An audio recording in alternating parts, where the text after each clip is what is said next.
And one of the things that I encourage people is I tell them, like, yeah, try it out for a couple months, see how it feels in terms of being in front of the camera, in terms of editing and all of those different things. I made a ton of different mistakes when I first started out YouTube, and so honestly, it's one of those things where sometimes you just kind of learn on the go.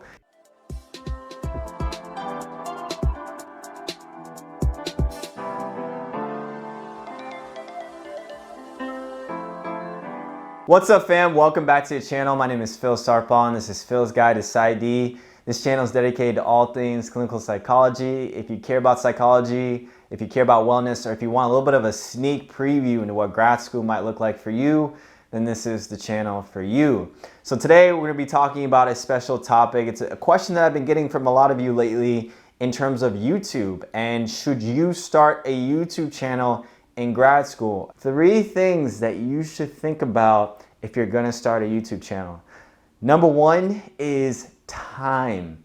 Time is huge. Time might be the biggest, most important one, because it takes a lot of time, honestly, to start a YouTube channel and to keep going with a YouTube channel. And what it comes down to is that when people start a YouTube channel, they realize just how much time it takes. That's one of the things that I realized for me. I was like, oh my gosh, this is actually almost like another part-time job. I'm already doing part-time personal training, and then I have a full-time graduate school schedule, and then I also have the YouTube stuff. So this is a lot of time that's dedicated just for YouTube. And so it's important to understand that this is going to take a lot of time. I mean, just to even for me to record one video and to edit and to put it out there could take a couple hours in a week. And so it's important to realize for you what is really the end goal and what you are willing to put in terms of the time. The other thing is the consistency. And a lot of people don't tell you this. They're like, oh yeah, you can get money for YouTube. I'm going to let you guys know, yes, it's true that you can get money from YouTube if you get 1,000 subscribers. The other thing that's really important though, the 1,000 subscribers is one thing. The other thing is getting 4,000 watch time hours. That's the only way to actually make money on YouTube from different advertisements and things like that. And so a lot of people won't say that. They'll just say, oh, you just get 1,000 subscribers and you start getting money. And it's like, that's not true. You get 1,000 subscribers and then you have to get basically people to watch your videos up to 4,000 hours, and then you actually go into the whole process of making money on YouTube. So it's actually a little bit of a longer process than people think. And when you start thinking about the consistency, the only way to actually get those 4,000, the requirement is getting 4,000 watch hours within 12 months. So that's why the consistency is important. So are you willing to put in 2 videos a week, 1 video a week, 1 video every 2 weeks? Like, what is your overall end goal in terms of how much you can put out content? How comfortable do you feel in terms of talking in front of a camera?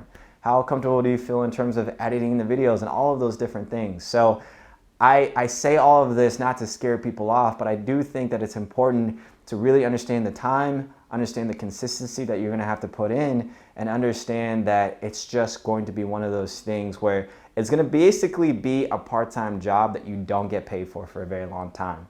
It's gonna be one of those things where you just kind of go into like an investment fund, you invest for like 5 years and you don't really get the benefits of the product until later on in the future. So this is definitely not a short-term thing. It's definitely gonna be a little bit more of a long-term investment. And one of the things that I encourage people is I tell them, like, yeah, try it out for a couple months, see how it feels in terms of being in front of the camera, in terms of editing and all of those different things. I made a ton of different mistakes when I first started out YouTube. And so honestly, it's one of those things where sometimes you just kind of learn on the go. And if you have someone that already has a YouTube channel, that's great because you can kind of go to them and ask them different questions. But there's definitely a learning curve with all of this. But in terms of the benefits, like I said, I mean, if you go into a private practice and you want to make videos for your patients in terms of mental health and how to deal with certain things, or if you want a little bit of extra income coming in as well as you're working, those are potentially great things to do. And one of the things that I've seen from psychologists is that they do the YouTube stuff and they can make revenue off of that, and it can actually give them more time to actually spend time with populations that are underserved, and they can actually basically utilize their services in a much cheaper way because they're getting revenue from other different sources. So I think that's great. I think if you have the motivation to want to use YouTube in a way that could benefit yourself or your family or other people, I think that's great. I think there's nothing wrong with that. Honestly, you have to have an end destination with YouTube. If you're going to start a YouTube channel, you have to know why you want to start one in the first place.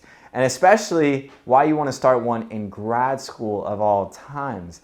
Now, the thing that I think is really important is that grad school is number one. You're not in grad school to start a YouTube channel. You're in grad school to become a clinical psychologist or whatever career path you want to go into. Like I said, there's a number of things you can do with YouTube.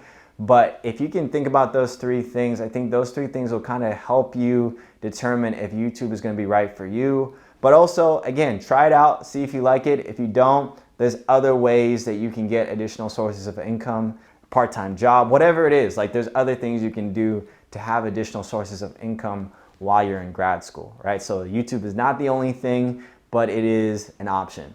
And I would love to actually hear from you guys too. Put it down in the comment section below if you're thinking about YouTube, if you want to start a YouTube channel, if you're not necessarily, if you don't know if you should start a YouTube channel, maybe you have other questions about YouTube stuff that you want to ask, definitely put it down in the comment section below.